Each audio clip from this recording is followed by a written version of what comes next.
Eh bien bonjour les amis, c'est Sébastien, votre coach sportif passionné de sport. Et n'hésitez pas à liker cette vidéo, laissez-moi un commentaire et surtout abonnez-vous à ma chaîne YouTube. Aujourd'hui dans cette vidéo, nous allons parler d'alimentation.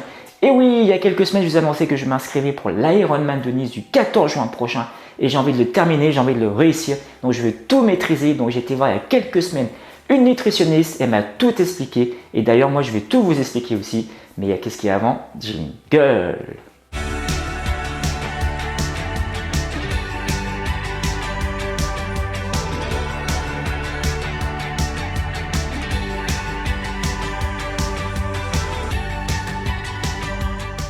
Allez, c'est parti les amis, je vous explique tout sur la partie alimentation. Il y a quelques semaines, j'ai été voir une nutritionniste et la première chose qu'elle m'a dit, d'ailleurs vous aussi vous pouvez le reproduire, c'est de noter du matin, du lundi au dimanche, tout ce que vous mangez.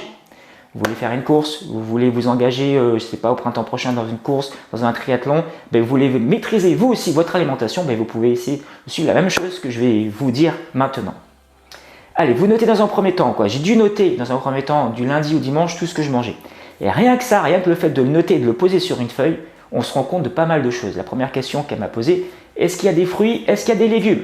Et j'ai regardé, il y avait beaucoup de pâtes et beaucoup de pommes de terre, mais pas de fruits ni de légumes. Elle m'a dit, est-ce qu'il y a du laitage? J'ai dit, laitage, il y en a un petit peu le soir et il n'y en a pas assez. Donc rien que le fait déjà de le poser, de l'écrire, vous allez vous rendre compte, rien qu'en vous posant ces questions-là, est-ce qu'il y a des fruits, est-ce qu'il y a des légumes, est-ce qu'il y a de l'eau? Et voilà, vous regardez ça. Et est-ce qu'il y a des frites? Ah oui, il y a des frites, oui, mais ça, il faut les enlever, les frites, les McDo et les kebabs et compagnie. Donc voilà. Donc jusqu'à présent, moi, je mangeais, quand je préparais mes marathons, semi-marathons et même le half de l'année dernière, je faisais attention, mais pas autant que maintenant. Et donc là, je vais vraiment vous détailler tout ce qu'elle m'a pu me dire pendant ce rendez-vous-là. D'ailleurs, vous pouvez retrouver toutes ces informations juste en dessous de la vidéo. Alors, la première chose, on a commencé forcément par le petit-déj. Donc, elle m'a dit, alors la première chose que je fais, moi, le matin, c'est que je prends de l'eau chaude avec du citron. Elle m'a dit, ça, c'est génial, il faut le garder, ça nettoie ton foie, c'est top. Ensuite, je prends ça, c'est pas des biscottes, c'est des pains céréales, j'en prends 6. Et quand elle m'a dit, mais tu manges pas assez. En règle générale, elle m'a dit, tu ne manges pas assez. Je dis, tu manges comment ça, je mange pas assez? Non, tu manges pas assez par rapport à ce que tu te dépenses. Donc, il faut que tu manges un peu plus. Donc, forcément, c'est pas manger McDo ou kebab, c'est mieux manger. Rajouter des portions. Donc, je vais vous expliquer ça tout de suite. Donc, elle m'a dit, voilà, ça, tes pains aux céréales, tu peux les garder. Mais il va falloir que tu rajoutes autre chose aussi dans ton alimentation du matin. Elle m'a dit, voilà, il faut que tu rajoutes un laitage et une portion de fruits. Alors, le laitage, je sais que ça peut faire débat pour certains, mais moi, ça passe nickel. Donc voilà, il faut que je rajoute un laitage et une portion de fruits. Ça peut être des fruits de saison. En ce moment, c'est les clémentines, les oranges. Donc voilà, il n'y a pas de problème. Le midi, alors je ne grignote pas moi entre les repas. Je mange matin, midi, soir. Le midi, pareil, idem. En général, je mangeais juste un plat. Un plat au restaurant de mon club de sport. C'est bon, c'est super bon, mais c'est pas assez maîtrisé. Donc elle m'a dit, il faut que tu rajoutes une entrée. Alors à l'entrée, c'est pas du pâté ni des rillettes. Une entrée, ça va être des légumes. Ça va être des légumes, ça va être des carottes, des légumes de saison, pas assaisonnés avec de la vinaigrette, mais avec un filet d'huile d'olive. Et ensuite le plat. Donc le plat est constitué en général de 3 parties. Moi, il était constitué de 2 parties, c'est-à-dire protéines, glucides, pasta. Et là, il faut rajouter des légumes. Et donc même dans les protéines, même dans les glucides, il faut les maîtriser. Donc c'est-à-dire que ça peut être une portion de viande, une portion de poulet, ça peut être 2 tranches de jambon ou 3 œufs. C'est vraiment, voilà. Donc, et pareil, pour la partie glucides, elle m'a dit 6 cuillères à soupe. Donc tu prends une cuillère à soupe, tu en prends 6 de pâtes, de riz, de ce que tu veux, pâtes, riz. Et voilà. Et bien sûr, accompagné d'une partie de légumes, ça peut être des haricots verts, des choux-fleurs, etc., etc. Donc déjà, ça c'est un plat correct, elle m'a dit. Et ensuite, par contre, la partie dessert, il faut que tu rajoutes aussi un dessert. Moi que je prends jamais de dessert, ou du moins le midi. Rajouter un laitage et une portion de fruits. Pareil. Le soir, c'est exactement la même chose que le midi, mais version réduite. Ça peut être une tranche de jambon, ça peut être 2 œufs ou un œuf, et accompagné d'un peu de glucides et forcément des légumes et laitage et fruits. Ça, c'est la partie alimentation, on va dire, générale au quotidien. Après, il y a les collations en fonction des séances de sport. Moi, je ne faisais jamais, je prenais jamais de collation. La seule chose que je faisais après ma séance de sport, c'est que je buvais de l'eau, c'est tout. Et encore de l'eau, elle m'a dit, c'est pas suffisant. Je vais vous expliquer pourquoi dans quelques instants.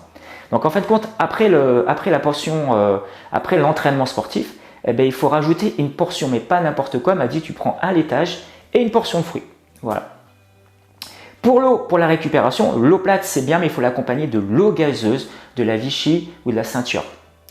Voilà, donc c'est vraiment une bonne eau au niveau des oligo-éléments, ça permet de mieux récupérer. Il m'a dit après ta séance d'entraînement, tu prends 1 litre accompagné avec de l'eau plate bien sûr, voire ces 2 eaux. Voilà. Donc moi, chose que je ne faisais jamais, jamais après ma séance de sport, je buvais de l'eau, mais je prenais pas de collation, ni de portion de fruits, ni de laitage. Donc pour moi, ça va être quelque chose de nouveau. Donc il va falloir que je maîtrise, il va falloir que je fasse mes courses. Alors j'ai demandé au début aussi, est-ce que je pouvais acheter des produits Picard, des choses comme ça qui sont… Non, non, il faut que ce soit du frais. Si tu veux vraiment réussir, si tu veux vraiment avoir un objectif vraiment bien précis, eh bien, il faut que tu ailles acheter tes fruits, tes légumes, acheter ta viande, bon les œufs, tu achètes tes œufs, et etc., etc. Et là, on va vraiment voir significatif au niveau de mes performances, du moins, je l'espère. Je vais refaire un point avec elle fin mois de janvier, au début du mois de février, pour voir, parce que mon plan d'entraînement, je l'ai commencé début janvier, pour savoir si tout se passe bien au niveau alimentation. Est-ce qu'il va falloir ajouter peut-être certaines choses ou enlever d'autres choses, peut-être que je vais manger trop ou pas assez, pour pouvoir bien récupérer et toujours avoir une bonne énergie. Aussi, j'ai oublié de vous dire, pendant l'entraînement, on a parlé hors entraînement, on a parlé après l'entraînement, et on va parler pendant l'entraînement. Donc pendant l'entraînement, il faut boire beaucoup, bon, sauf dans la piscine forcément, ou on peut s'arrêter, on peut mettre une petite bouteille d'eau sur le bord de la piscine, mais sur la partie vélo et la partie course, boire beaucoup et manger. Manger des pâtes de fruits, des noisettes, des choses comme ça, voilà, etc., etc. Des raisins secs, voilà. Non mais voilà, c'est surtout cette partie-là. Et bien sûr, les aliments à éviter. Alors, on en a parlé, tout ce qui est pizza, tout ce qui est McDo, tout ce qui est frites, tout ce qui est… Alors, il m'a dit, tu as le droit, allez, 1 fois par semaine. Allez, on va être sympa, 1 fois par semaine. Tu as le droit de le faire. C'est le repas, on va dire, le repas du dimanche, le repas festif. Mais seulement 1 seule fois par semaine. Et encore, elle me dit, si tu as une séance de sport le lendemain, ça va pas être facile si tu manges mal. Si tu manges mal le samedi soir et dimanche matin, tu vas aller faire tes 100 km de vélo, ça va être difficile. Donc, il faut quand même bien nourrir son corps. Mais elle m'a fait comprendre qu'il y avait une possibilité de le faire. Bon, voilà. Donc, faut aussi vivre un petit peu. Donc voilà les amis, donc j'espère que ça vous a plu. N'hésitez pas à liker cette vidéo, laissez-moi un commentaire et surtout abonnez-vous à ma chaîne YouTube. Et je vous dis à bientôt pour une prochaine vidéo. Ciao, ciao!